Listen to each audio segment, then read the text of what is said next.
who continue to put up a very stellar fight.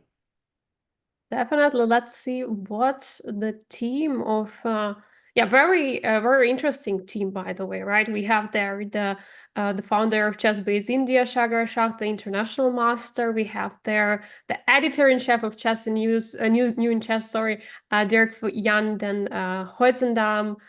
We have also Hungarian journalist Attila Por, Miklos Novak from Hungarian, Magyar Nemzet, I think it's some Hungarian newspaper or something like this, and Dominic Lawson from Sunday Times. I mean, a lot of exciting personalities in terms of news, yeah, and journalism. So what do they have on the board?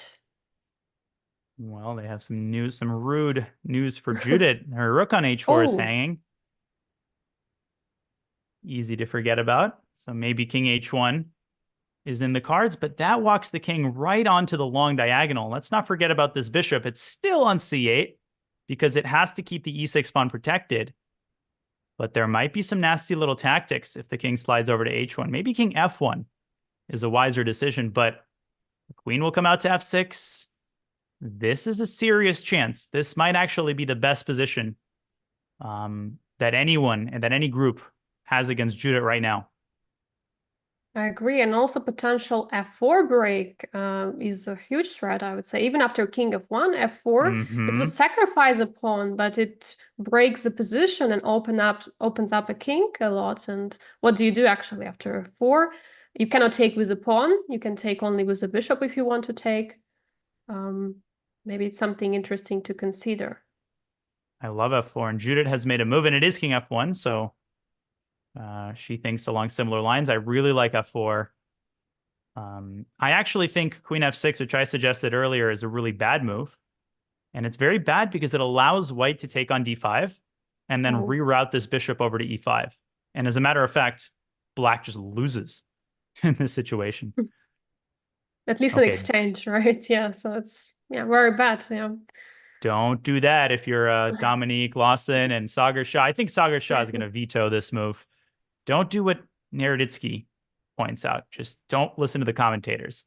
Listen to Don't the other repeat it at commentator. home. Don't repeat it at home, right? Be careful. All Yeah, right. Yeah. So so some things to expect here. Bishop b7 is also a very logical move, right? Just bringing the bishop out. But pawn on e6 is hanging, actually. I forgot about it completely. maybe you sacrifice it. Or maybe you play a calm move like queen to d7 and prepare bishop b7. A lot of options here for black, but they're down to 10 minutes. Obviously, the clock is a big factor. 97. Wow. Knight is going to the Ooh. g6. Remaneuvering the knight. I mean, the news navigator for sure knows how to navigate the knight, but the engine is saying it's a mistake. Engine took a second. It reflected because the problem, Angelique, is knight g6. What does that do? Right? It just rook h5. And h5 is a perfectly good square for the rook. There was no reason to move this knight away from d5. It was perfectly placed on that square. Now you've opened up the diagonal for white's bishop. Judith is just going to say thank you very much. Now, a different question is how does white improve her position? And there's our answer, queen to d2. The queen controlling some dark squares. 97 was a serious mistake. The May GPS signal went yes. astray. Maybe it's not such a huge mistake, but looks like a loss of time. And in such positions where you're up material and the opponent wants to try to create initiative, the time is everything. The time is essential, especially with such dark, weak dark squares, which we're having from e5 to h8, looking at the king. So, and I think I love what Judith is doing. She's playing slowly with queen d2, but confidently, yeah, like she's improving move by move. Rook h5, we're expecting the move. Just remove the rook and continue the pressure. Well, and she senses, and good players, they sense when their opponent is starting to go wrong. And often the strategy is don't stop your opponent. Don't disturb. If your opponent is starting to lose the thread, let them lose the thread. And queen d2 is a great example of sort of a semi-waiting move. It's a healthy move. Judith just kind of letting black feeding black more rope, and I'm expecting rook h5. In the meantime, against Armin Juhasz, Judit is up a full rook and has a mating attack on the king side. So I think this might be the first game to end. Yeah, this looks like everything. Yeah, black is devastating here. What about actually chess.com or chess kit communities? I'm just interested what is So, happening.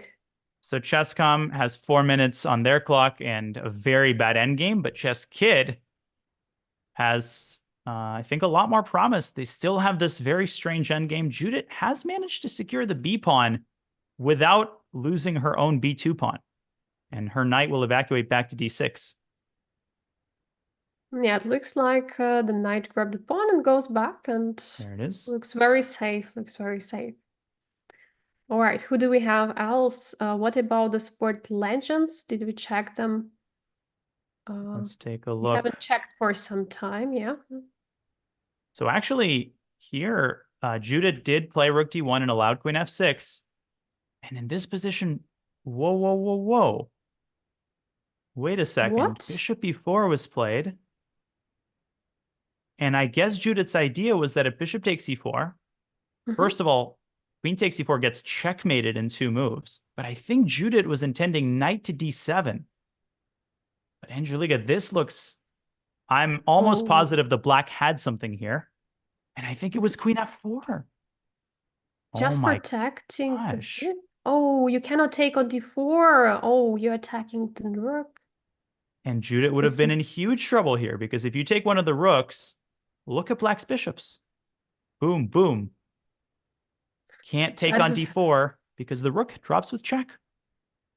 I think queen f4 is something what was missed. Yes, such an important intermezzo in the position targeting the c1 rook. I would say it's Oh indeed my very gosh. very tough to spot, but that's what simuls are for such exciting blunders and for chances which the communities can try out on the board against the true legend.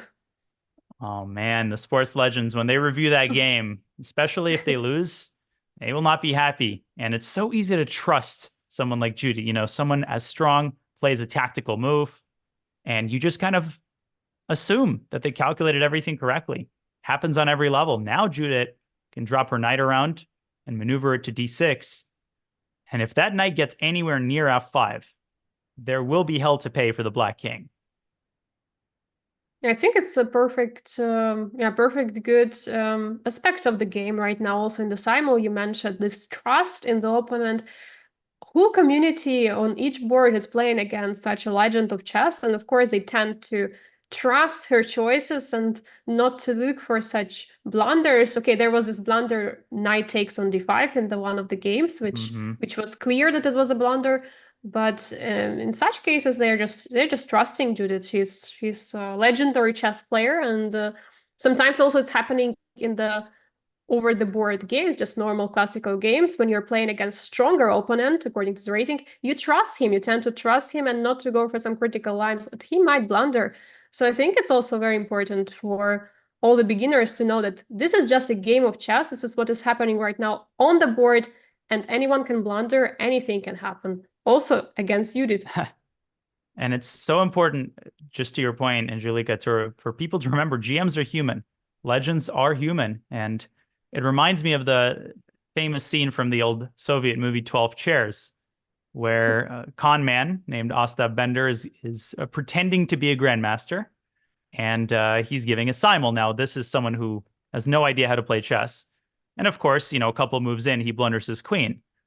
But his opponent famously says, the grandmaster has sacrificed a queen. Resign before it's too late. Resign to save face. And they're all planning to resign. Then someone decides to capture the queen and figures out that he's a con man. And then he's chased out of the simul room with a board. Отдайте мою ладью. Give me my Yes, rook. give me back. Famous line from the movie.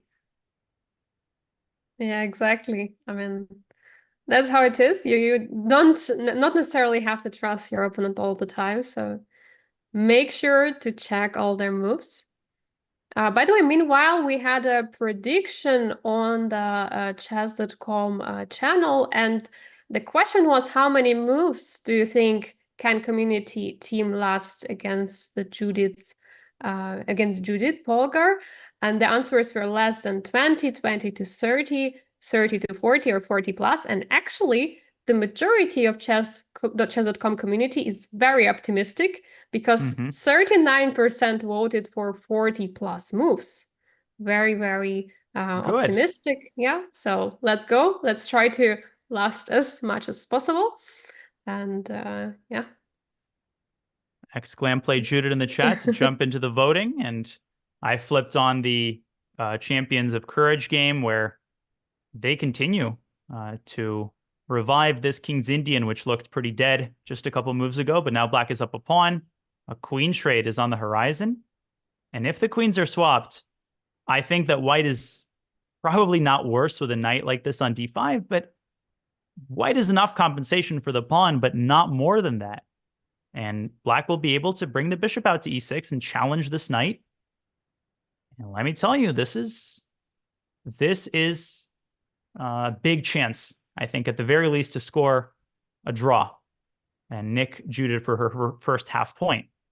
But with 12 minutes left, they'll have to keep their composure. Fully agree with you. Huge chance for half a point. Also, bishop on it too is not such a great piece there in the position. Ooh. But meanwhile, the news navigators are navigating some attack. They Wait, what are happened? navigating some tactics here. Oh, nice. Breaking news alert. Judith might have forgotten about another discovery, and here she had a commanding position. She was maybe just a couple moves away from winning position. Instead, rook h6, walked into knight to e5, and both bishops are under fire. And if you have to take the knight, not only does black take this very important dark squared bishops, but it forces the queens off the board and leads to an endgame where black is still a pawn up. Uh-oh. And I have a huge question in this position. What is rook doing on h6? Where does it go? Because it looks like it's kind of trapped, because if rook goes back to h4, it has only a 4 square. Yeah, it can't get back into the center because of this darn d4 pawn. Oh man, discoveries have caused Judith some problems. 95 is a badass move. I know Sagar Shah was behind this. I can feel his fingerprints all over this move. Some knight jumps have not been friends for Judith. Yeah, we had knight d5, in this case, knight e5. Knights keep on jumping. That's what I can see. And I think the collective opponents are sensing a turn of momentum. I'm looking at Zachary Sane, who's got a really nice position as well. My biggest concern is the time situation. Chess.com community has 3 minutes. Chess Kit has 4 minutes and is under serious pressure. And Judith is about to pick up 2 points against Armin Juhas and against Artful Inspiration. I think also very important moment to point out that she has more than 1 hour on each of the boards. So she has not spent so much time. She has still more than half of the time with which she started the simul. So she started with 2 hours, now she has 1 hour, but all the communities are down to 10, in some games 3 minutes. I mean, this is a huge time pressure for decision making, and you have only 10 seconds increment per move. And let me tell you one other truism about simuls. The second hour goes by a lot faster than the first one. You know, you feel like you have all the time in the world. Suddenly, you've got an hour on all the boards. And, you know, you take 10, 15 minutes on one of the boards to calculate some variations. Boom. Suddenly, you feel the heat. You got 40 minutes.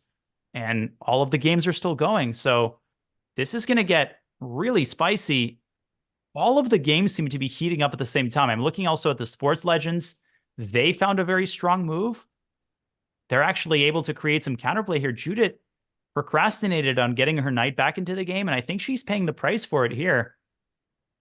Ooh, that f2 pawn is in the crosshairs of black's heavy pieces.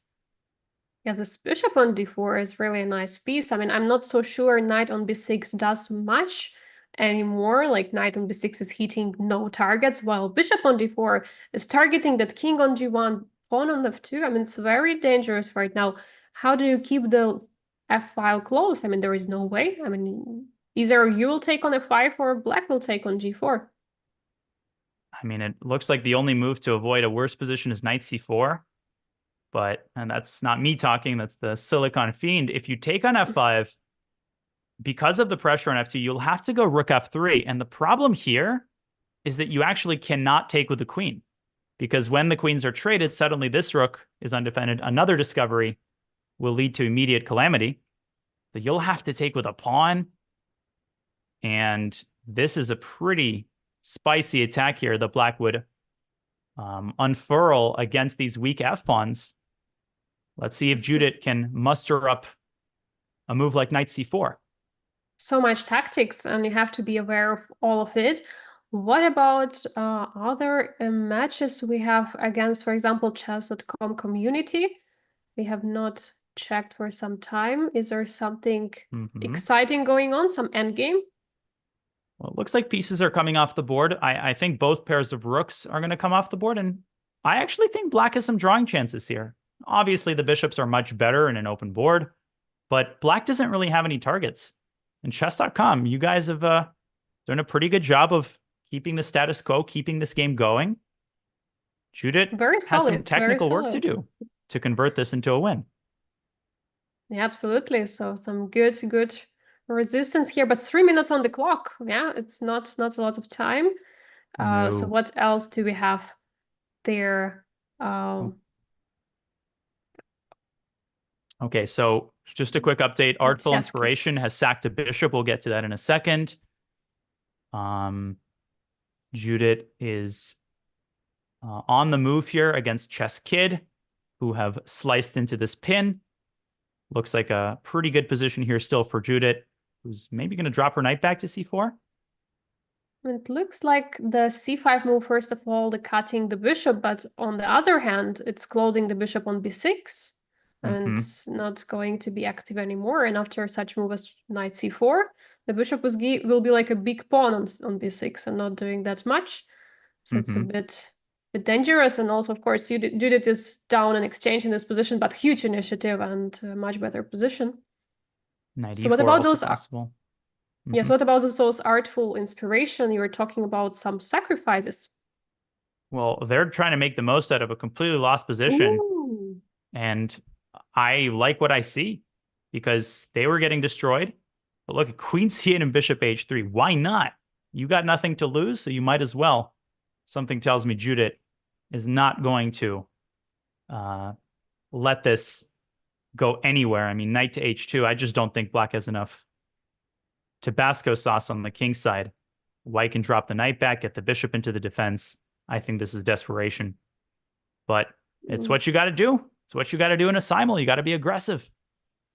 You got to try. You got to see. Maybe it will work out. But yeah, in this case, there is not much pieces which can attack. But yeah, knight h2 was going to eliminate all the potential attacking opportunities with knight g4. Bishop on g7 is very weak. But still, a good try. What else do we have on the boards? What about the chess nerd community? Chess nerd community, headlined by Zachary Sane, has a great position. Here, Judit is trying to bail out, but she's worse. And she has traded on e4. But I'm looking at her king. I'm looking at some of these weak light squares. Black is really playing without too much risk here. Again, the biggest factor here might be the clock. 4 minutes for Zachary and his community. But black is better. Clearly better on this board. Yeah, I'm wondering also about all the rules. Like, what happens if he's going to be and he and his community will be very low on time? Will he take over the game and then just execute the moves as fast as possible? It's going to be very interesting to see, because otherwise they would just lose on time, right? Yeah, that's a great question. I think we'll try to clarify that during the break, because you're right. I mean, it takes a certain amount of seconds just to vote on the moves. So there must be some contingency plan. But, you know, I thought that 30 minutes ago, Judit was in command on all the boards. Suddenly, and this is what happens in simuls, right? The momentum has shifted. And it seems like everybody's putting pressure on her simultaneously. But this is where mastery is displayed. And I think that Judit's going to take over the initiative and the momentum one more time. She is not going to let some of these bad positions get to her. And it's going to get really spicy here in the third hour of the Simul, Angelica. So maybe Yeah. now's the time for us to refill our coffee cups. Yeah, I fully agree with you. I'm sure something what Judith right now needs is probably one or two games to finish off those boards where she's completely winning, and then to have more energy for the rest of the Mhm. boards. And meanwhile, we'll all take a sip of coffee or water or any other refreshment and be back here in the studio, and we'll see what the opponents, the communities have prepared for the time trouble against Judith Polgar in her simul of the Global Chess Festival 2024.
Welcome All right. back to the Global Chess Festival of Judith Polgar. We are following the simultaneous exhibition of her giving a simul to the 8 exciting communities, both online and offline. We have sports stars, we have online communities, chess.com, Chess Kid, Chess Nerd.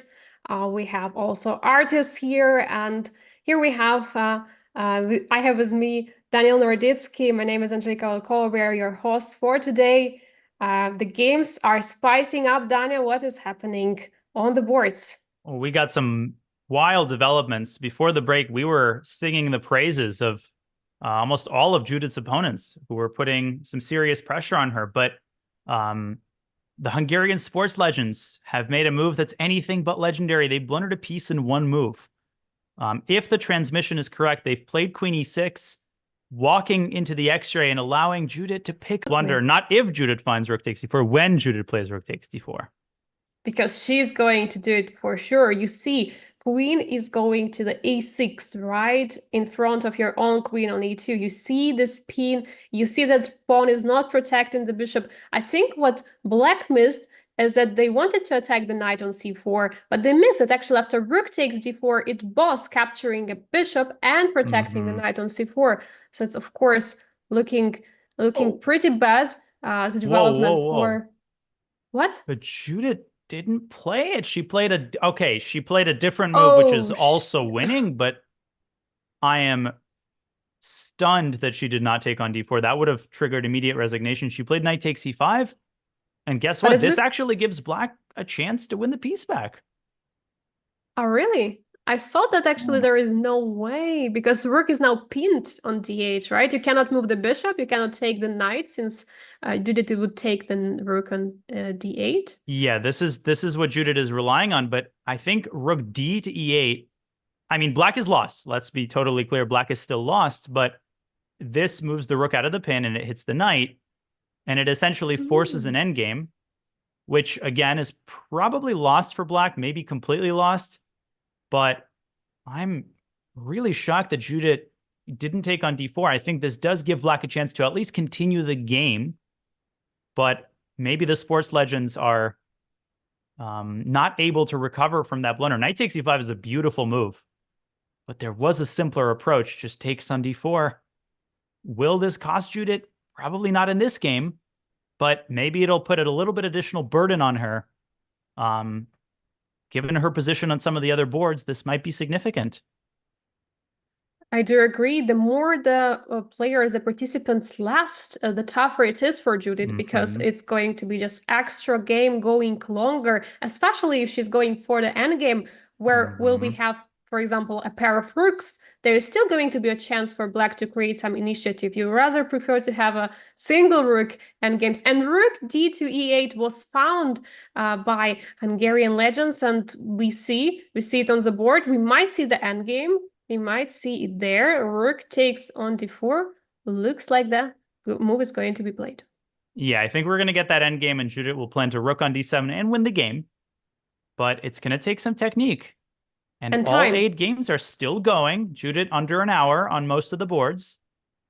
And the game that is likely to finish first, I think Artful Inspiration might have to resign this one pretty soon because they're down a piece. Judith found the lovely defensive resource, knight h2, just shutting down this attack before it even began. Now she's trading all the rooks off the d file. This one is essentially over and done with. Yes, just trade all the pieces, be piece up and win easily the endgame. And what about the other like chess nerd community? I'm a bit worried of her king's location. This is trouble for Judith. And I gotta say, Zachary Sane and his community have put through an incredible performance throughout this game. But in the last couple moves with knight e4, forcing this favorable trade, and now a5 and a4, and Judith's king. What Judith on the black side here would be a dynamo. But Judith on the white side, this is trouble, and I think she needs to try to get the queens off the board at all costs. Maybe with the move queen to d1. And black could just take on h3 here at a minimum. Just Yes, chomp on the just pawn. take an extra pawn, threaten to take on g4. You have a full attack on the a file. Rook is there attacking some potential a2 squares. Bishop on e6 is very active. I mean, very dangerous position for Judith on this board. I mean, huge chances for the chess nerd community. Hmm. Meanwhile, what about the Champions of Courage? I think we haven't checked that game for some time. I remember they captured that pawn on d5 earlier on, and they're up a pawn in Yeah. this position. And I would say that this is really what started the momentum wave for Judith's opponents, right? It was knight takes d5 that triggered it all. And Judith, she did get the queens off the board. So she's a pawn down here. No question that black is in the driver's seat, really playing for two results. And I would say that Judith probably will end up taking this bishop and playing bishop d3. And no question in my mind that Judith will not lose this endgame. Um, Black is up a pawn, yes, but with opposite colored bishops, it's going to be very hard to put this pawn to use, especially given this massive time advantage. But I think this one should end in a draw, barring any major blunders. And also considering the pawn being on d6, it's going to be really tough for black to do something with it. It could be a potential weakness, so Hmm. it's not going to move any further soon. So it's for sure the game which most likely is going to end up with a peaceful result, unless some crazy blunder will happen. Hmm. Being down on time, that's possible. So who else do we have there putting resistance to the greatest female chess player in the history of chess? Well, Chess Kid has done a valiant job of recovering from that opening debacle, but Judith has been in her element here, conducting the initiative so masterfully. And here, I think she can just grab the pawn on c5. 90 seconds for the kids. That might not be enough. And they might not have enough pieces on the board because if Judith takes this pawn, I'm not seeing what black can do. Because in the event of a trade, I mean, look at this. Look at this pawn on e5, the knight, bishop coming in. White will now have three pawns for the exchange. And what a monster knight on d6. Yeah, and people might say the double pawns are weaknesses, but in this case, I mean, e5 pawn is a pretty strong one. I mean, potentially also the e3 pawn can march. Of course, it's not ideal pawn chain which you would like to have, but still it's an extra pawns, extra opportunities, and I love how Judith, even though being down in exchange, has such a brilliant position in this board, and she's going for it. She's taking a pawn. Indeed. And that was the board that she was thinking about. Bishop takes c5 should come close to sealing the deal.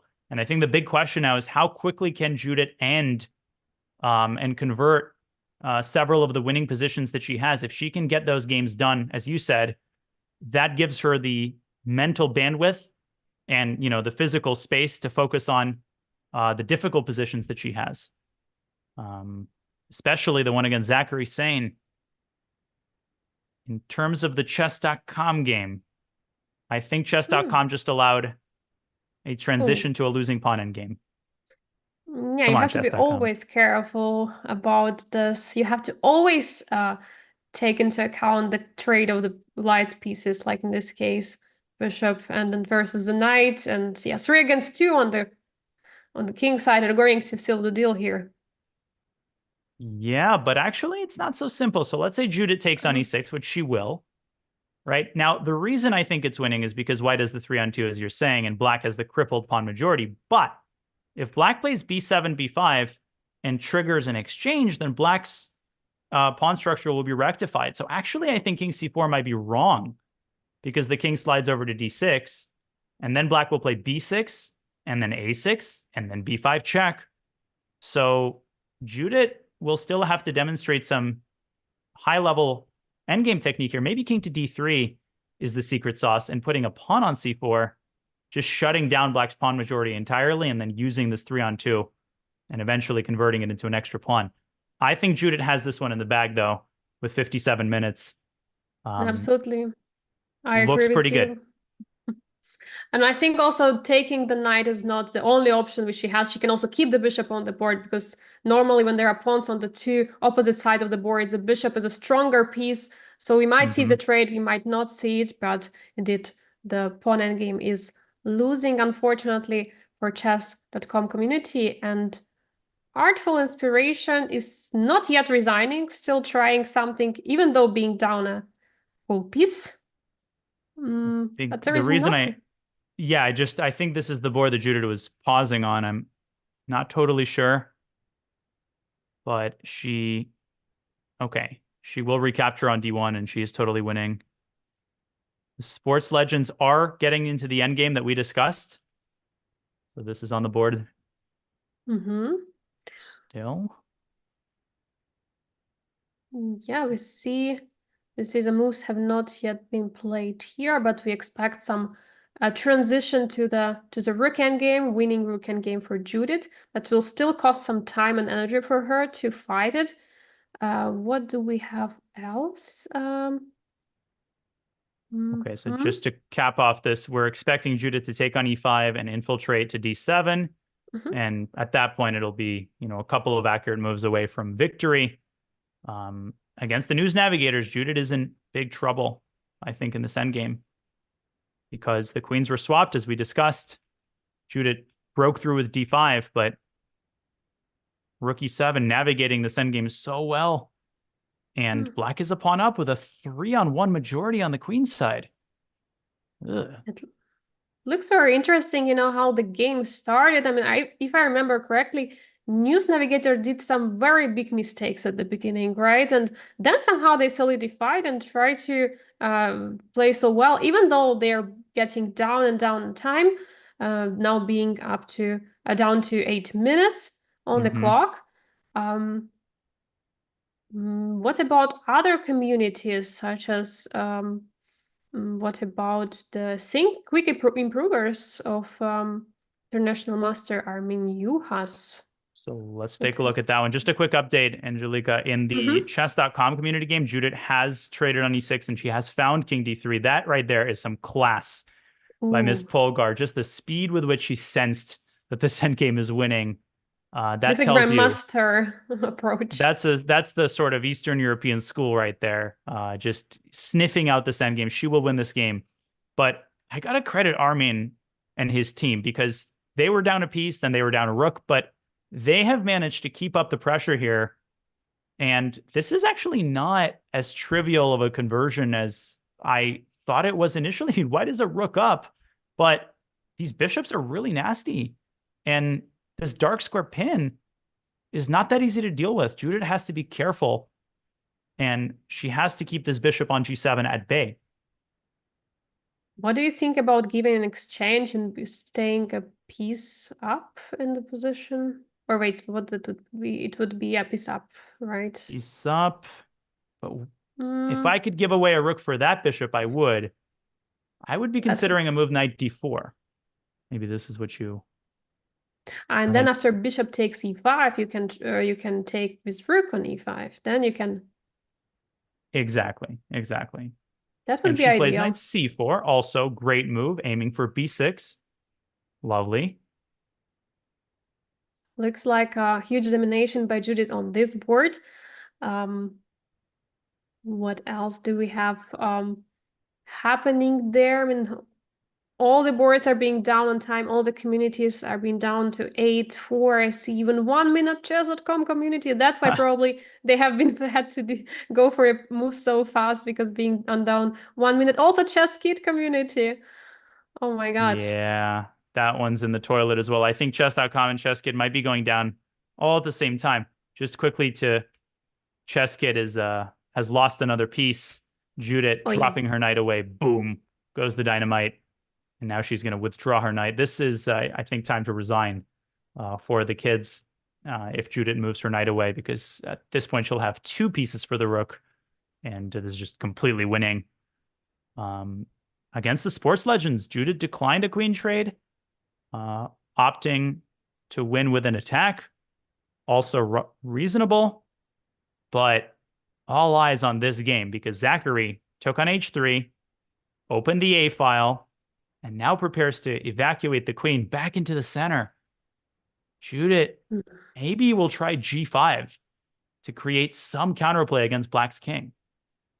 Judith is in trouble. I mean, this position where black is up a pawn, black is up an attack on the king. A lot of things which can go wrong, but g5 is for sure something what we have to make sure is not a huge threat. But in this particular case, you might even just consider playing h5 after g5, so just to keep the position closed on the king side. Indeed. She has to make black scared. She plays it. Judith and the sense of an attack. This is a big move because if she can open the G file, things actually get spicy. Zachary's team down to 6, 3 minutes, but H5 to keep the file closed.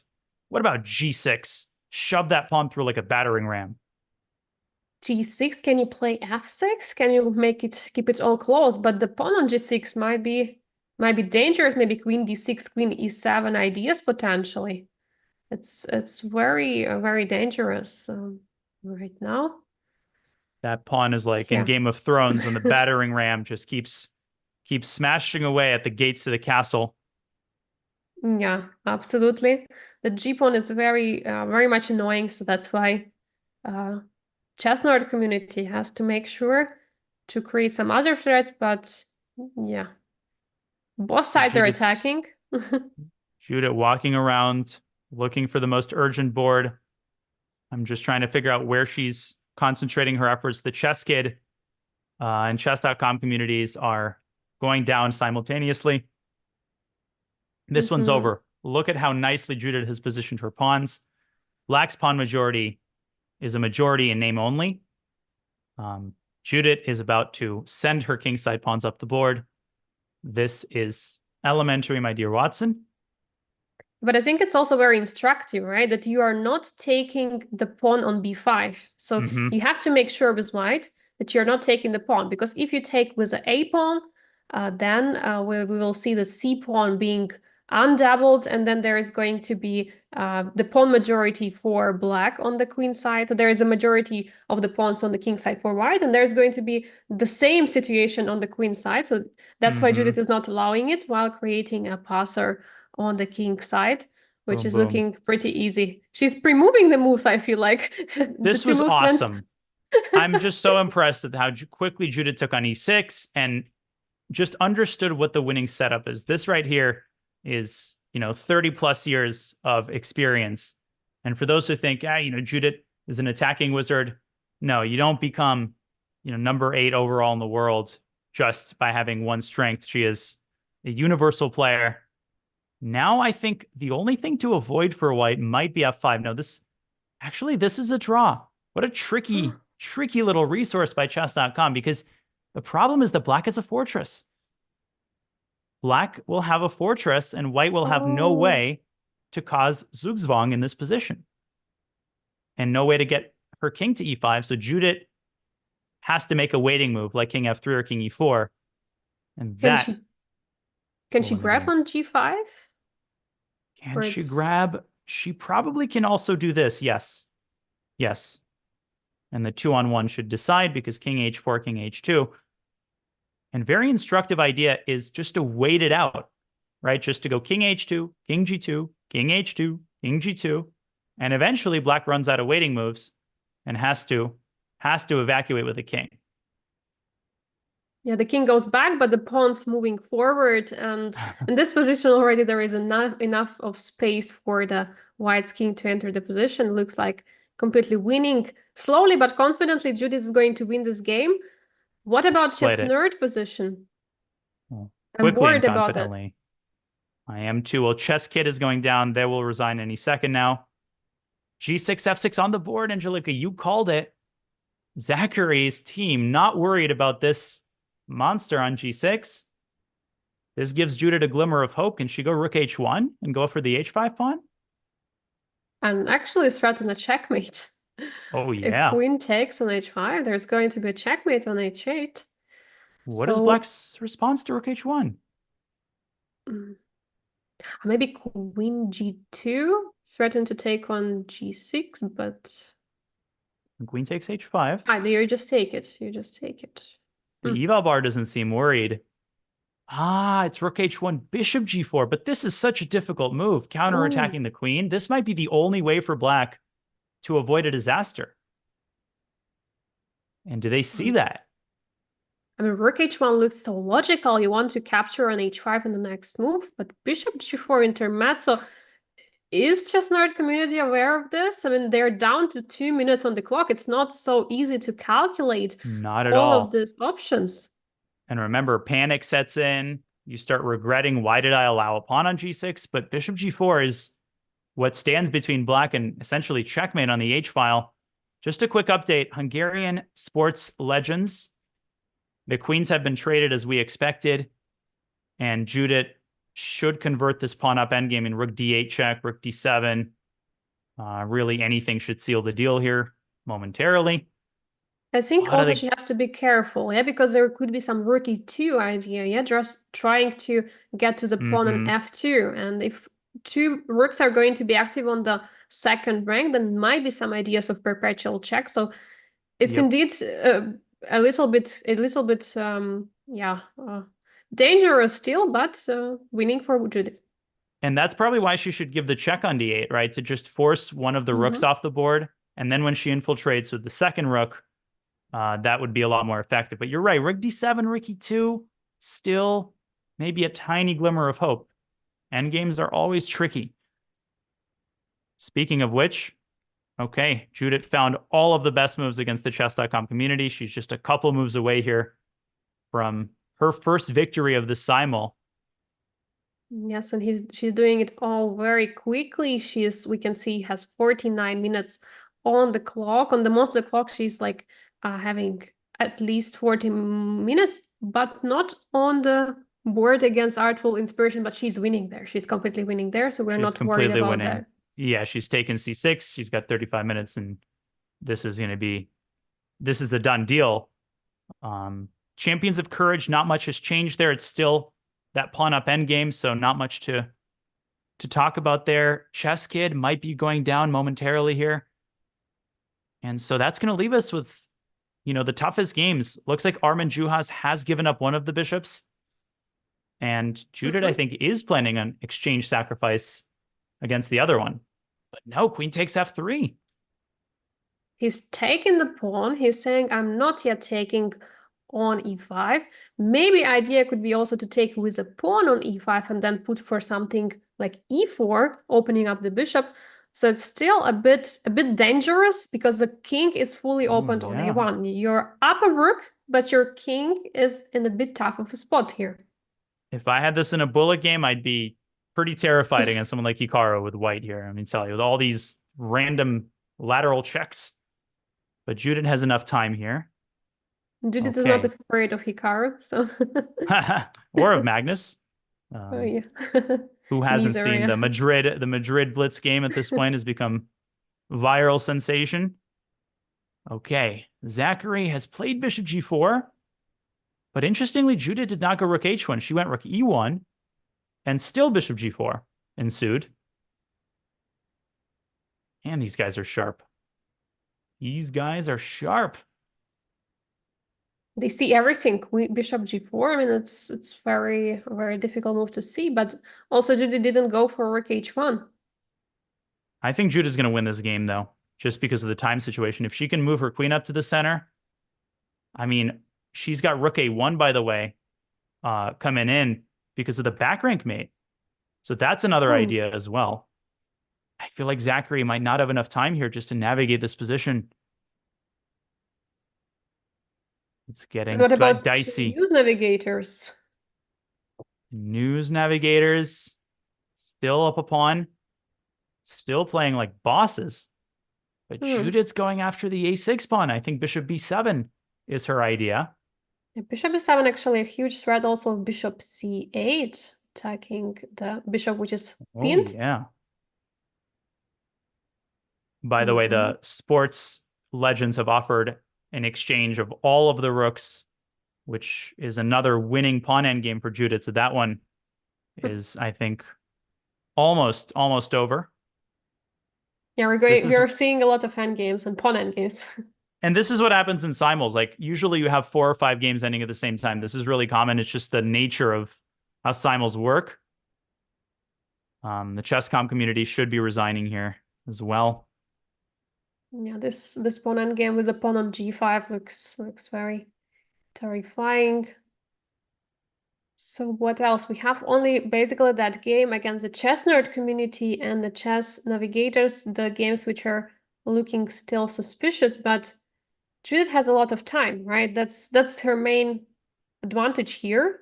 If she will finish the other games, a couple of games against chess.com Hmm. and chess kids and the artful, um, then we are going to see her put full focus on these games. But so far, it's not easy. She still has to make some moves on those boards. Yeah. And I mean, Simul's strategy varies. My strategy, if I was in her shoes, would be to just stay on the chess kid board, blitz out the rest of the moves because they have 14 seconds, and Mhm. finish 2 or 3 games because she's got the time to do that. Judith seems to be adopting the strategy of continuing to move around, more of an old school approach. There's no right or wrong here, but I wonder if there's somebody who is authorized to resign on behalf of Chess Kid because the time has come when I would say continuing to play is almost disrespectful if you're chess.com community. So, folks, I think it's time to put down your collective kings and take off your hats for the legend. Yeah, I think there should be also an option, not only to vote for a move, but also to vote To vote, for it's a move. resignation. It's a move. A And look at resignation, this. yeah. Look at this position that Judith has against Oh, Chess Kid. Probably yeah, I mate mean, somewhere. actually, yeah, the king looks like almost checkmated. If knight goes to c4, bishop h3 would be a checkmate. Okay, Mm, now which board yeah, is Judith focused on here? Is it the one against Zachary Sane? it's tough to say because I don't really see her right now in the picture, but for sure the game Hmm. which is always, I think this game is constantly in her mind, even though she's doing the moves on other boards. I think she's still trying blindfoldly to find a solution, finding a way how to proceed. Um, Hungarian sport legends are trading all of the rooks. Yeah, and Judith should just go into this pawn endgame. And it's actually quite instructive. Black's king is slightly more active than White's. And Angelica, I think most people would play king f1 here. Oh, This is probably winning, but less convincing. The best move here is actually to go to h2, right? It's not, you don't just want to blindly go into the center. The point here is to go after the h6 pawn. And if Black tries to create the force field, then White basically carves out a path with the move f4. And it's this is game over. I mean, White's going to go a4 and b5 and deflect Black's king when the time is right. So this super is, instructive, yeah. And those pawn majority on the queen side will finish it all, definitely. yes. And yeah, it's for sure some moments should be there when they have to resign. But actually, king f1, was it played on the board or? No, no, I No, no, apologize. That okay, was it me. was So it was Judith still analyzes. paused on this position. I think she just hasn't, in her mind, she marked this game as a sure win. So she's devoting her She's not attention worried, yeah. to the other ones. But where Uh, is she I, focusing now? I think on the news navigators currently, it's I want to possible, say. yeah. Mm-hmm. Because she's standing for quite some time at one of the boards and even talking to some of the participants, as you can see. Um, He does it all. she's talking to them. Maybe someone resigned? I'm not so sure, Possible. but some people left the board. A draw also could have been offered. That is allowed in simul's. Simul giver can offer a draw. Actually, that game Um, against Champions of Courage, yeah, that could be something where the draw can be offered, but of course, I think that the players are waiting the draw offer from the legend herself. Like it's kind of an unspoken rule of chess, right? You don't want to offer a draw when you're so to say underdog, yeah, in the mhm. according to the rating or according to position. So you expect the higher rated or more prestigious player to offer a draw in the position. Yes. That's so true. And that's an important lesson for younger players, particularly, especially if you're playing in a simul. You don't have to accept the draw, right? If simul giver offers a draw, you think you can win, you can play. And indeed, we have a draw. Our first result, technically, of the simul is a draw as champions of courage with that courageous tactic, knight takes d5, are able to hold Judit to a draw. A high-level game in the King's Indian was their opening of choice. Okay, 7 games to go. And a lot of those are going to be victories. Courageous King's Indian defense was played. Maybe at the beginning it didn't look so well, but it was very important to find that strike of taking on d5, winning a pawn and bringing Judith to the peaceful outcome. Maybe we will have some of the players for the interview, we'll see. But for now, let's focus on the rest of the games, as Judith is also focusing right now. She has not so much time, around 35 minutes on each board. There are some games which are technically won already, but there are still some very, very dangerous positions for Judith. Indeed. And I think it's just so hard to say which game will be the next to finish because we will likely get some resignations. Chess.com community is dead lost. Chess Kid is dead lost as well. Sad to see for chess.com, but a great fight was put up. And speaking of great fights, we will get Viraj Farkas of Champions of Courage here for a quick interview once we wire her up. And must be a good feeling to hold the legend to a draw, to be part of that successful team. Viraj, can you hear us? Yes, I can. First of all, congratulations to this Thank great you very result much. Against the legend. It was not just my success, it was the team, because we had a quite strong team. We talked always what we should move against Judith, and I think after the opening, we had a quite normal position, and now in the end we had a pawn up, but I think it was equal position, but we had unfortunately we had not too much time, so. But thank you. Viraj, who found knight takes d5? The tactic that won the pawn? Was it? Yes. Did somebody find it, or was it just sort of a collective moment of realization?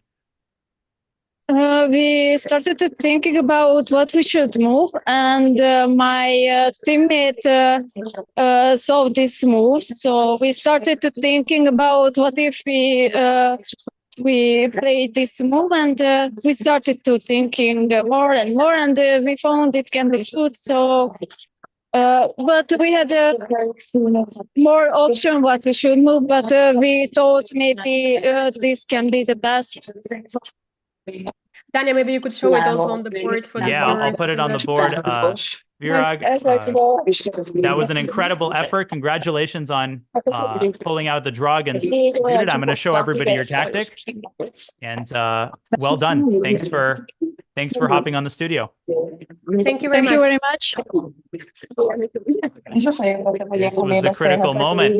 Judith jumping in with knight g5, but meeting the courageous knight takes d5, reviving black's position, and it was perfect technique from there on, ending in a position of strength.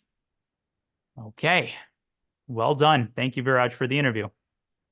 It's very nice to, see also the people with a disability, still trying to enjoy to enjoy life, to play chess, to be part of the national teams. And very, very exciting that how well they could stand out to Judith and make a draw in this position. I think also for her it was an important moment here, because the game has finished and it's the most important, and I think she knew she couldn't make anything more than a draw from it, which makes her 7 more games to go, and she can try to focus more on the more critical ones. you know, there's a cliche of certain things breaking barriers, but chess truly does. I think in the main Olympiad, there's a visually impaired team. There's a team composed of deaf players, and there are lots of title players who are part of those teams. So chess truly involves absolutely everybody. And this is heartwarming and great to see. And a big congratulations to Champions of Courage. But on to the other games, because Judith is putting the finishing touches on her game against Chess.com community. Okay, I Oh, am resigning on behalf of the Chess.com community. All right, yeah, me Mike too. Klein, let's put the king down here. Yeah, the king on g5, taking the other pawn. I mean, there is nothing what is going to happen wrong on the queen side. The pawns are all blocked. You just grab a pawn. You can even checkmate with the pawns potentially with the two pawns. But Yep, and Judith will. Let me tell you, if they don't resign, they will see the full wrath of Judit Polgar, who, by the way, did not trade rooks against the Hungarian sports legend. This is a game that Judit should have finished a long time ago. And it's just sort of a headache, right? Now you have to convert a pawn up rook endgame. And you're completely winning, but it's still time off her clock. and time of her clock for another game. So it's very important. What about the chess nerd game? Always being worried about the community game of chess nerd, chess influencer. What are they doing for now? And queen is on c4. Meanwhile, you called it Yeah. earlier. So check, king h8. This is the current position. Judith has been focused on the other boards. My initial thought here was rook e1 to h1 to try to set up the threat of queen takes g4. But guess what? If Judith plays rook h1, I'm worried about queen to a5. And the issue is if you take on g4, boom. It's not mate, but the problem is that black can simply take the rook, simultaneously protecting the h-pawn and basically winning the game. This is definitely the best chance that anybody has of defeating Judit Polgar, but they've only got 90 seconds against one of the strongest attackers in Judit with an excellent move to stop queen a5, or maybe not. I like this move. I think it's practically good. I do too. Yeah, it looks very, very good move. I was thinking about rook a1, trying to trade off the rooks just to try to eliminate the attacking opportunities. But yeah, before it looks logical, maybe just weakening a little bit the position of the king. Maybe b5 and queen a7 could be something. But yeah, I mean, still, position is difficult, but still some chances for Judith to go with this rook h1 idea all the time is in the air. And apparently the best move is bishop f5, and they found it. And this is like Magnus Carlsen might have left the Bermuda party to join this team because they are just monsters. And this is such a hard move. You're leaving the h-pawn undefended and going after white's only big strength, which is the g6 pawn. If you can win this pawn, then black's king is safe. If black's king is safe, then black can focus his attention on the a file. How do you protect the pawn? I mean, insane. Insane. Zachary, insane. That's absolutely crazy. And how do you protect the pawn? There is only rook g1 or queen f7, but I'm not so sure it's going to work. Also, the a file, which is open, I mean, it looks pretty dangerous. Mm-hmm. And queen f7 is tempting, but I think black can actually just take and drop the bishop back. And sadly, white cannot protect the pawn. And that would be just down 2 pawns in the bishop endgame. And I think also very important note in this position after trade of the queens, it's not the opposite colored bishop endgame, but there are also rooks there. So there is still a huge chance to win. Because normally people think, oh, we have an opposite colored bishops, so it should be a draw in the endgame, but it's not in this case. Rooks still count, and a lot. Okay, looks like Chess.com community might have resigned. Let's see. Somebody resigned. Oh, looks like Hungarian sports legends might have resigned. Yeah, looks like no. We're just getting news that there is a result, but we're trying to figure out what it is. I think it's another draw. The news navigators. Judith managed to take a pawn, and we see that there is a draw. Yes. On the right side, on the left side of the board. A So draw they was agreed offered on and a draw. accepted. And a reasonable result, Angelica. I mean, I think Judith did a great job winning the pawn back. Black is probably a little bit better here, but given the time situation, a good result for Judith, who was in serious danger of losing this game. Now she can focus on the other boards. So a second draw by Sagar, Dirk, and company. Yeah, we might All eyes. get someone in the studio from the news navigators, and yeah, we can maybe ask some questions about the game, because it was actually a very interesting game. It also started very slowly, but finished very interestingly. Meanwhile, the ChessKit and ChessCom community are not resigning. They're still, I mean, the chess kids are still fighting, actually. They actually still at least have some meat on the bone. ChessCom community, I'm putting my Russian coach hat on and saying, very disappointing. You need to resign and respect the, the legends. But hey, And you meanwhile, guys do your thing. Meanwhile, we have a special guest in the studio. Sagar Shah is here, the founder of ChessBase India, and also one of the participants of the SIMUL of the News Navigators team. Hi, Hello. Sagar, how are you doing? Hi, Angelica. Hello, Daniel. Hi, Sagar. Man, what a game. You had Judith on the ropes. You guys are just a team of beasts. What was it like? I think it was like Bodhana being there gave us so much of confidence because she had no nerves. She was calculating like every single move. Tremendous. And you had this I thought 95. yeah, Sorry. this was something that Bodhana thought. But even before that, I was thoroughly impressed when she suggested this move F5. I don't know if that move can be pulled up, but it was an amazing move that she played, weakening all the dark squares. And yeah, it was not here, like EF6 later on. Afterwards, like when we got another chance. Yes, this move. Maybe it's. I felt it was risky, but it was a great like practical threatening. chance. Yeah, great practical try. And then who found 95? Because that was badass. Yeah, this move. That was the that move. was Bodhana. Yeah, that was brilliant. Again, her like she. I mean, she's too strong, and I think I really enjoyed being with her here. She's here now. Bodhana, you should tell about your 95 move. Wow. Hey, Bonana. Hi. Congratulations. Mrs. Thank 95. So I wanted to go into the end game because we had more chances there.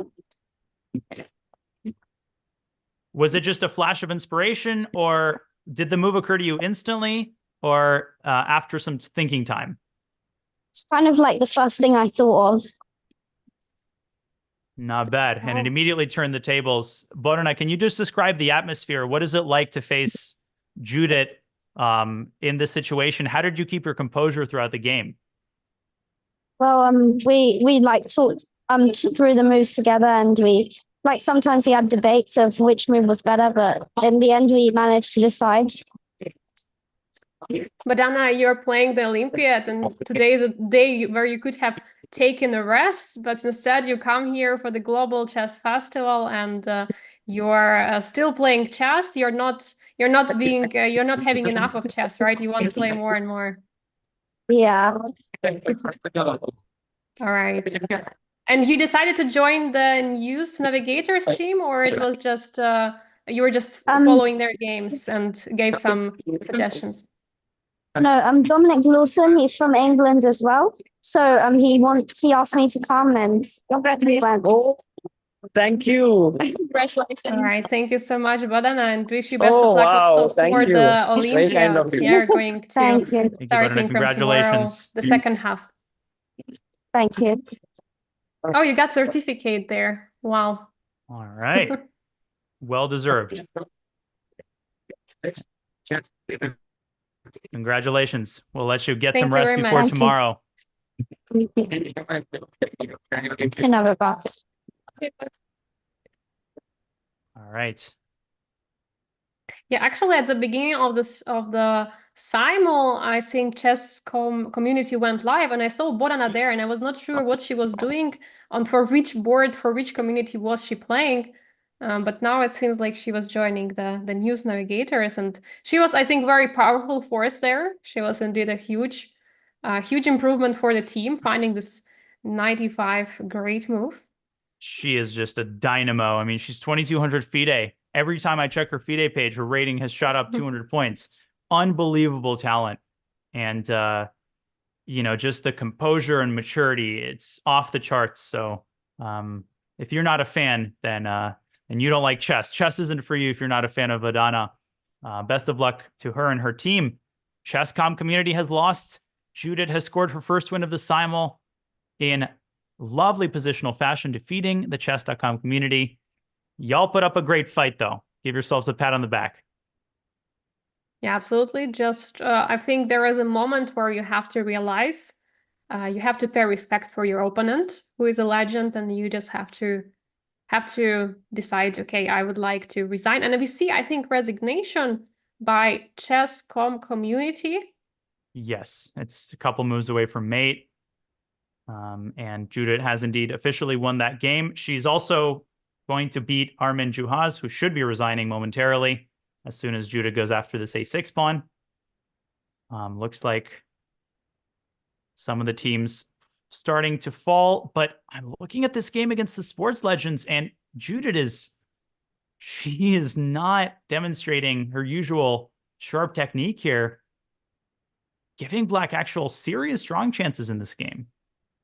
Yeah, because right now there is some f3 threat in the position all the time, so you cannot really capture on h5 yet. You have to play something like king f2 first. You have to remove the king from the pin, and then you can try to take a pawn. I think it would be much easier decision to go for the pawn endgame, right? We were talking about and win another pawn game, but we'll see. It still looks like white is having a huge advantage and winning opportunities, but rook endgames are tricky. Wow. What about the game against Chess Nerd? What is happening there? Well, Zachary and company continue to just outshine all expectations. Judit is completely lost on this board, completely lost. She's a pawn down with no attack and getting mated. This will take a miracle to turn around.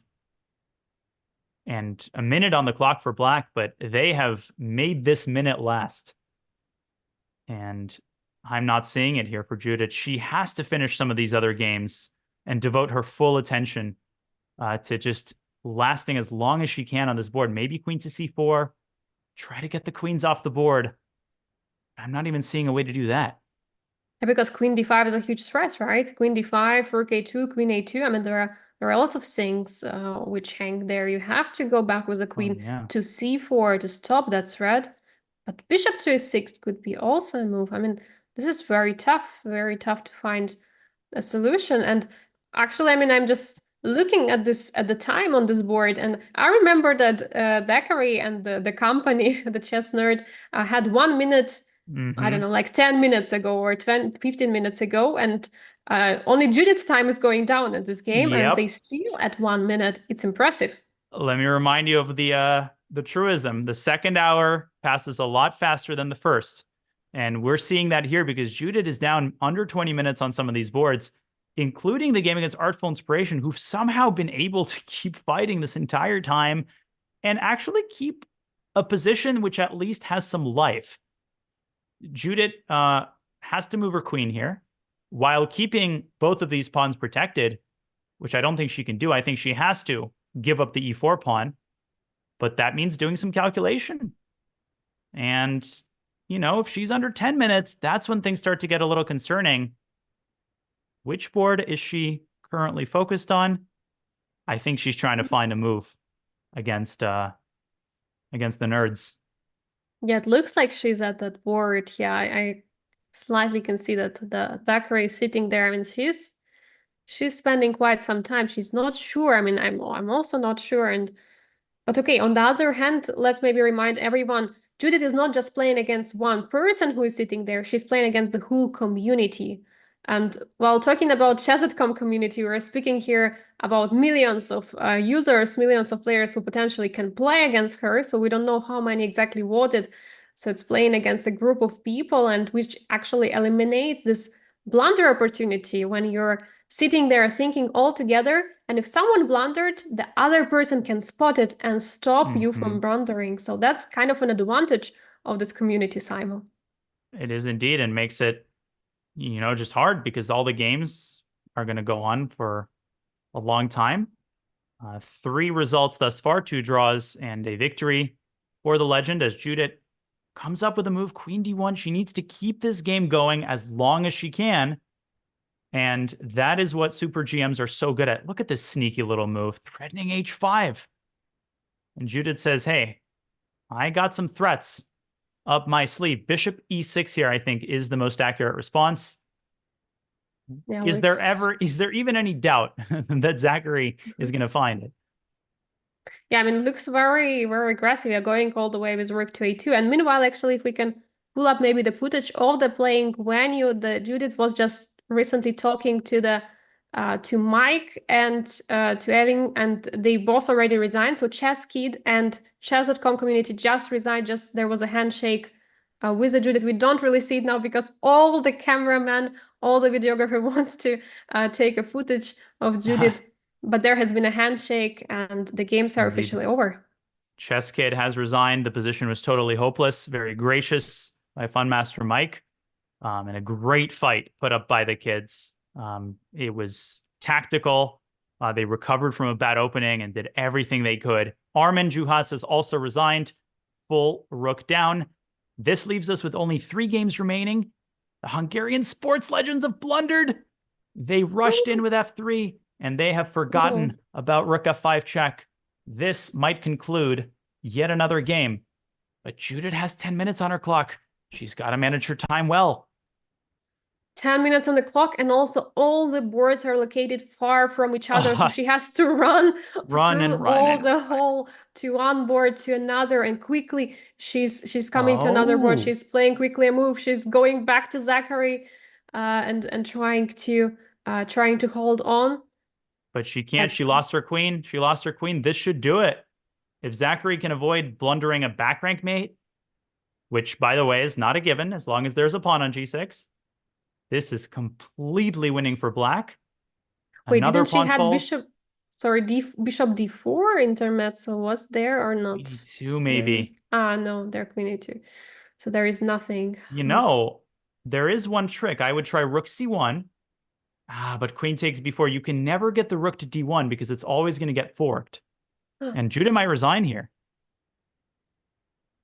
Yeah, it looks like. And we are going to have someone special for the interview here. Because they were moving a piece after they made the move. Hello. Right? Hi, yes, can you hear me? Yes, we have a chess.com community representative, official representative of chess.com community here in the studio. You fought really well. Congrats on standing so many wolves against the legend.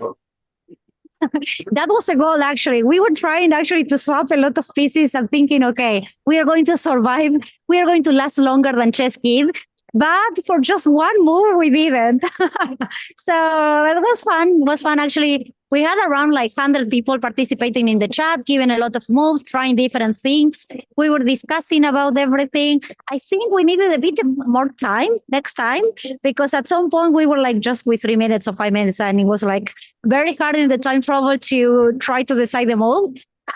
But it was super nice game. And actually we got this present as well for just participating. Ooh.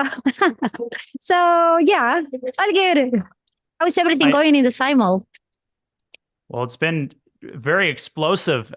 Judah was in control to start, but it looks like she might be on the cusp of losing one of the games against Zachary and the nerds. And in large part, that's thanks to the effort of the kids who kept her busy and kept her calculating. But Judith might be going down in that one game. I think she's got the other 2 boards under complete control. Wow. Oh, I can't believe actually that in one board that's happening. We thought that actually like nobody will even make a draw there, but I understand that it's super hard. Like I really admire Judith because Judith is playing moves and then like just giving speeches or taking photos, interviews in the middle of the game, and I'm like, how did she do that? We are 100 people in the chat, like just trying to concentrate and focus on only one game, and she's playing the simuls besides all the interviews and things going on here. So she's a queen. She's totally queen. Maybe you can share with us how was it exciting for the community, you know, to have such a chance to be part of the Simul, even though they were like so far away from the Budapest, but they have been participating. What was the chat about? What was their emotions, moods? No, they were super happy and to participate. And actually, I think it's really good opportunity for everyone to enjoy chess together as a one community. Usually in chess, actually, you are playing alone against another opponent. And this is like, this is something that we are trying to bring with chess. And it's something that Judy is also like trying to promote here, that chess connect us. What other way to show it, like with the Simul, with communities, like they were all happy to participate. And like, even if like sometimes we couldn't actually make their move of everyone because like we had too many options, I think they were happy with the overall like experience in general.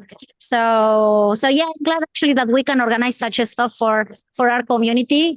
This is our goal actually, to use chess for fun and for people like actually that they can be happier and enjoy chess. So yeah, all good. Thank you, Ayelan. Well, we're following these last couple of games. It looks like Judith has the Hungarian sports legends just where she wants them. She's rowing that boat to shore, but you can see her running around because the remaining boards are far from each other. Thank you so much, Ayelan. Thank you. Thank you, Ayelan. All right. So we have 3 games, right, against the Hungarian sport legends. Judith is in full control. We have another special guest for the interview here. Hi. Hi, everyone. So yeah, we are having here with us one of the community representative or international master, Armin Juhas.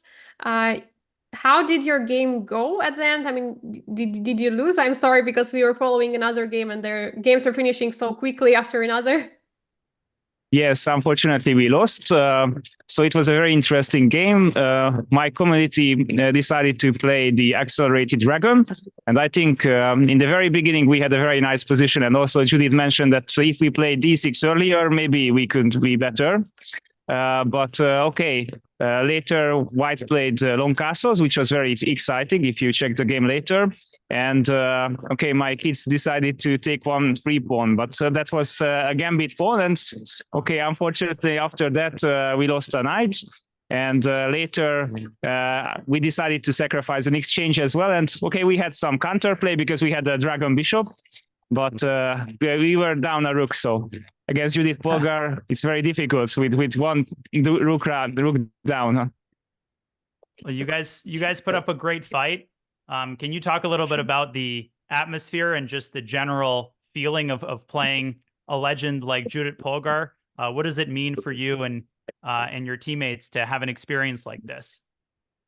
Yeah, it was an amazing experience. So we are called the Center Chess Club. We are the biggest chess club in Hungary. So it was a very big event for us, and we prepared together. So it was exciting, and also the National Gallery here in Budapest is really special. So it's very beautiful to play here, and of course it was very nice that all the teams were rooting for each other, and we tried our best. But of course Judith is a legend, so it's very difficult to play against her. Are you also taking some part of organization of the Chess Olympiads besides, you know, being here today at the Global Chess Festival? Are you being also at the Chess Olympiad? Yes, actually, this is my free day, but I am here, so it's not a real free day. So I am the chess commentator for the Hungarian broadcast. So we are there every day. and we are analyzing the game in Hungarian language. And we have some special guests, like all the Polgar sisters were there, Grandmaster Zoltán Almási, Grandmaster Erdős, so several very, very strong players. And we analyze all the games from 3 until 9 at the evening. So we are live on video, and we do our best, and we really enjoy it. And it's very special for me because my younger brother is playing in the Hungarian team, because Hungary can send more teams. So in the Hungarian C team, my brother is playing, and he has 4.5 points out of 6. So he is doing very, very well. That's great to hear. Congratulations on putting up a fantastic fight, and we'll let you enjoy the rest of the simul. Best of luck to your brother, and thanks again for popping onto the studio. Thank you very much, and good luck for everyone. Bye-bye. Thank you. Köszönöm szépen, Bye, Armin. Armin. It's thank you very much actually in Hungarian, because yeah. And in the meantime, it looks like Zachary is putting the finishing touches on what will be Judith's only loss in the simul. Just flawless technique through and through. Judith has defeated Artful Inspiration with some impeccable technique. It means there's only 2 games left. And there's about to be 0 games left, because the sport... To find the way to stop it. I mean, you have to give up some material, but Yeah.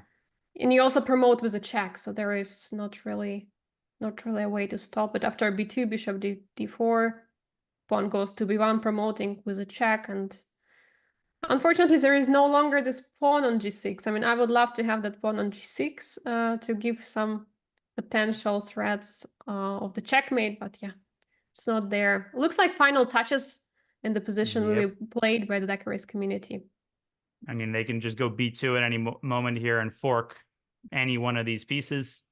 Judith doing everything she can, but b2 is coming. And a victory secured now for Zachary Sane and the chess nerds from Canada. What a win, and what a game, honestly. Just so smooth from the middle game onwards. Ever since they managed to get those opposite colored bishops, it was smooth sailing.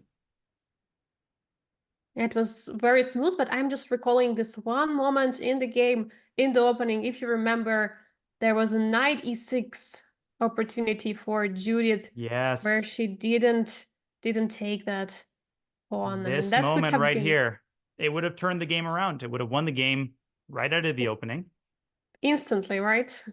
Basically instantly. And ever since they got into this middle game, just the flawless play, attacking down the A file, and then bishop g4, bishop f5, fearless defense.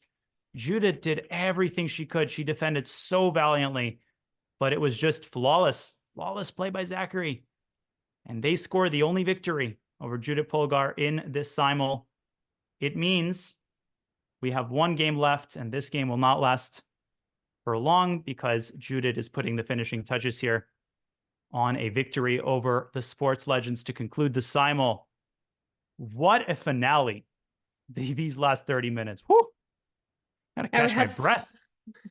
Yes, so much going on, like so much action. I mean, that's how you mentioned earlier. That's the way the simuls go, right? First, it's starting super slow, but later it just finishes one game after another. We had so many interviews, we had so many people coming in one after another, and yeah, this is just exciting action.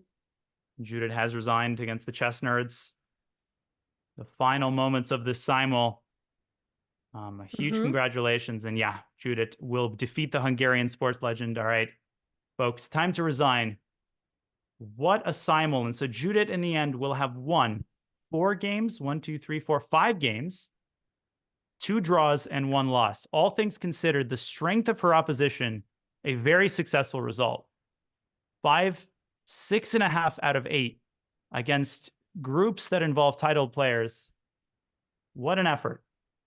I fully agree, because I mean this has been not simul against 8 people. Yeah, one more time, it has been a simul against communities represented by those people. Some of them were offline. There were some group of people who tried to discuss together which move to play, like this the Courage team, or for example, the Sports Legends team.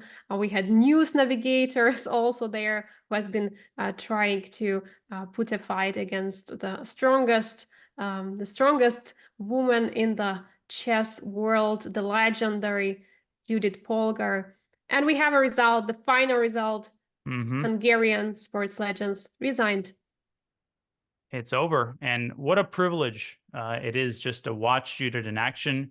You know, she doesn't have to do this. She's a legend as it is, but the fact that she's willing to put herself out there, you know, to do a simul that's just as hard as playing a classical game, having now been retired from classical chess since the Olympiad a couple of years ago, just speaks volume about her strength of character and, you know, what Judith represents for everybody who gets a chance to experience her in person and remotely. This has been just a fantastic to watch. Of course, a huge congratulations to those who pulled out draws, the Hungarian, the News Navigators, the Champions of Courage, and of course, Zachary Sane for their victory. But Judith taking 5 prisoners today in fantastic style, including the Chess Kid and Chess.com communities. Yeah, the huge result, and also she made it look so easily. I mean, she was moving from one board to another. She was giving interviews in the meantime. She was signing some autograms, I believe, and she was doing a lot of things besides just playing chess. And we've heard that the communities were just focusing on this particular one game, and it was already so much tough to stand a chance against her. But yeah, I mean, she is a true legend, true ambassador of chess, the women chess as well, the chess generally, not only her, but also her sister, Susan Polgar. I mean, they're all doing a lot for chess since they've retired. They're doing a lot of educational programs. She's hosting this incredible global chess festival already for 10 years. And before that, by the way, it started in 2007 as some small kind of festival. It was not yet global chess festival back then, but for 10 years, it's already officially a global chess festival. Super exciting event every year in Budapest. What an event. And it's great to see the organizers of the Olympiad putting every day to use, right? It's the rest day for the players. It's easy to just phone it in. No, it's the Judit Polgar Festival. And, you know, this honestly has been such a memorable experience, I'm sure, for those groups in person at the National Gallery in Budapest. You know, it's much less about the results. And I think, you know, the older players understand this. It's less about the results in the simul, and it's more about the experience of being there, watching a legend in action and playing a part in the unfolding drama today as we get Judit Polgar herself putting on the headphones to offer her closing thoughts on a heroic effort today. Judit, let's see if Judit can hear us. Hi, Judit. Can you hear us? Yes, hi. Hi, how are you? Yes, I do. Good. Congratulations, Judit. You must be exhausted. What are your immediate thoughts upon the conclusion of this Herculean effort? Why did I lose that game? Basically, yeah, it was somehow I completely misplayed it. I was annoyed a bit that it's not very interesting. It was like equalish at some point, and but it was. It's not that I had a very good position and I ruined it. I just played not so active and not so ambitious. Mm-hmm. Judit, can you just talk a little bit about your overall simul experience? What game are you proudest of? And just sort of your overall reflections as this eventful day winds down. Actually, there were some interesting, maybe the most interesting game was against the News Navigators, but there was a little help of Badana. She was at the location and she was like telling some moves, but it was very nice to see her. That game was very interesting, I think. That is something, a game that I'm still thinking that what is that position if I don't play Rook H6, for example, where Bodana immediately helped them out with saying knight e5. And after that, it was me who had to somehow handle it properly. Somehow before I liked my bishop pair a lot, and I thought I can do something special on the black squares.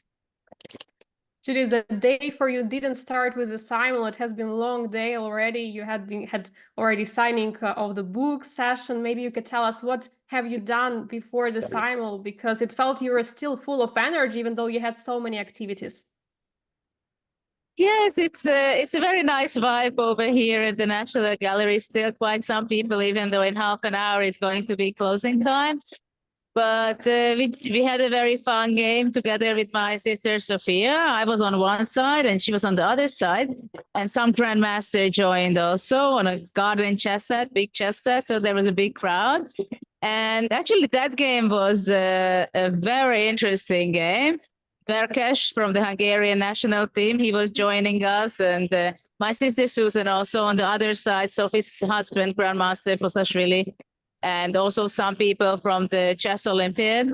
It was 1,000. It was a very fun game. We sacrificed an exchange and then we blundered something, but after some messy play, it was a draw.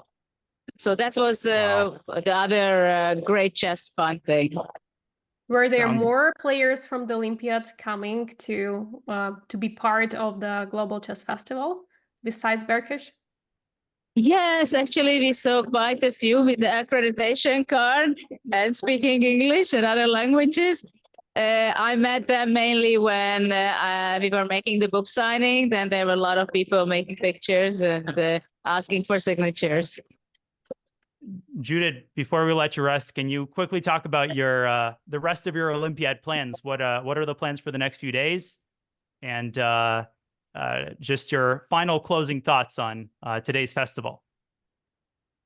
Actually, it's kind of a chess marathon for me because it is the Olympiad. I have the Global Chess Festival running. This was first day. And tomorrow there's going to be an educational chess summit where we have more than 20 speakers talking about chess, how it helps education and what are the benefits, which I'm very excited about. And later on the 20th, I'm going to be commentating the Olympiad on chess.com, which I'm very much looking forward because at least I have the time then to follow some of the games. And then the last 2 days for the weekend, I'm going to be probably going out to the venue of the Olympiad and trying to enjoy. Judith, thank you so much for offering your thoughts during the SIMUL and after the SIMUL. You're a legend, and it was an honor to cover your games today. Get some rest. Thank you very much for you to be here and commentate the games. They were not such a high quality. Maybe next time. Thanks. Thank you very much. It was fun. Thank you, Judith. Bye. Bye. And with that, Judit Polgar, the greatest female player of all time. She scores 6.5 out of 8 in the Judit Polgar Festival SIMUL. Angelika, just the energy, the enthusiasm, the positivity that Judith exudes at all times is really impressive. What a class act. Absolutely amazing. It has been a great energy there, a great atmosphere, huge opportunity for all the chess lovers to fight against the true legend of chess, Judit Polgar. And it has been a pleasure also looking at those games and commentate together with you, Dania. Thank you so much for being my partner in crime for this day. Angelika, thank you to you. It was our first commentary together, but certainly not our last. And of course, a huge shout out to Judit Polgar. A great honor and privilege to cover her games and to watch the legend in action. You have been watching the Judit Polgar Global Chess Festival 2024 as Judit simuls 8 groups of chess enthusiasts and scores 6.5 points for Angelina Volkova and GM Daniel Naroditsky. A big thank you to Sam and our entire production team behind the scenes. Folks, tomorrow, round 7 of the Olympiad commences at 9 a.m. New York time. Do not miss it. But with that, we wish you a pleasant rest of your Tuesday. Thanks again to Judith, and goodbye for now.